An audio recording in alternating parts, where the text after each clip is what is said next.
من gelek şevên har dixew debirin, gelek rêwestandin, ji bajarên xwe dandayî, ji nava dumana şewata pismaman, bi baskên ji rengê mirînên nifriyan, ber bi welatê jî xwe bawer, ji nava tozê, ber bi vê demsaliyê, ber bi mirovên weke berfa welatê xwe, li nava seqema reş, a Sîbiryayê de.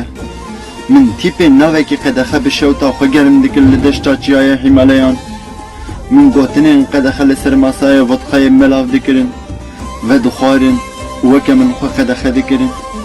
Diçûm û dil de welatek, di çavan de ximişiyek dilekî veşartî, li axa qedexe bûme mêvan.